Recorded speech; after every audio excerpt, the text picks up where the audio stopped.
shopping, pwede self-service. Pwede ka nang mag-check ng all prices. It's convenient sa Japan. So, self-service ng lahat. Gamitin natin to para i-check ang prices ng ating binibili at ito na rin ang magkukompute kung paano yung mga binili natin. Ano ba yun?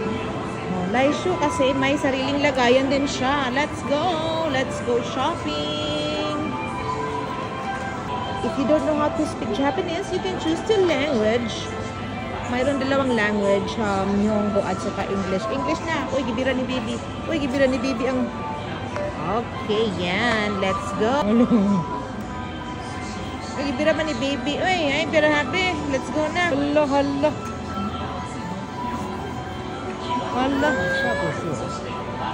Hala, hala. Let's go shopping. Siya na may modala, oy. Okay, so, press start. Kung naka-decide ka kung sino pumalito, i-press lang yung start. Add the item and scan. Ulo. Okay, scan. Ayan. So, may isa na tayong item, 740. Kanang imong baby nga gusto sa siyang mag-shopping. Lagot ng baby nga gusto sa siyang magdala sa shopping bag. Hala, sige, go lang. Go lang, tatay. Na imong litter shopper nga ganahan siyang magdalaan ng tray. Hala, sige, go. Okay, go. 100 siya. Musiro juday, no? Ikaw juday magdala aning basket, no? No? Yes, yes. Sige, pili na dira.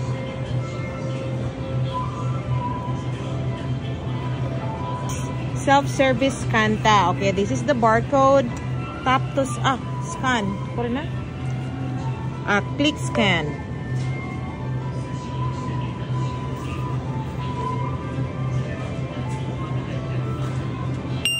Ayan. So, one item added. That's... So, let's keep going. Let's have more items to be added sa atong card. Okay, so item added na tayo. May dalawang item na tayo. Let's proceed for more.